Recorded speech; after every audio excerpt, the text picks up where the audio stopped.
Είμαι πολύ χαρούμενος γιατί μόλις τελείωσε το γύρισμα για το κανάλι μας στο YouTube του νέου επεισοδίου αφιερωμένου στον Κωνσταντίνο Καραμαλή, το μοναδικό κανονικό πολιτικό. Οι υπόλοιποι ήταν γυαλατζή πολιτικοί ή καρικατούρες.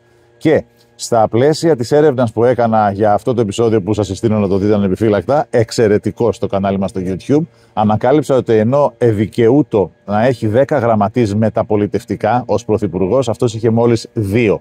Τώρα κάντε την αντιπαραβολή μεταξύ του λιτού, δωρικού και στεγνού Καραμαλή που μας έβγαινε με 2 γραμματείς οικονομικότερος σε σχέση με τους 3.500 μετακλητούς που έχουν αυτοί, τις κουστοδίες, τους συμβούλους επικοινωνίας, άπειροι σύμβουλοι επικοινωνίας, η Πυργιώτη έπαιρνε, όλοι όσοι μπορούν να ρουφήξουν και να απομυζήσουν από το δημόσιο κορβανά, το πράττουνε.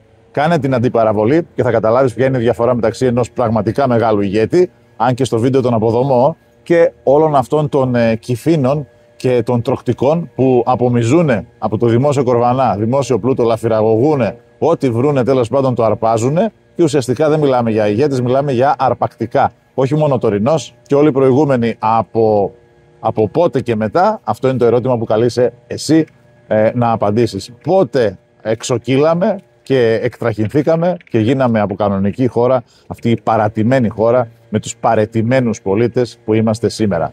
Πότε ακριβώς βάζεις εσύ το ορόσημο?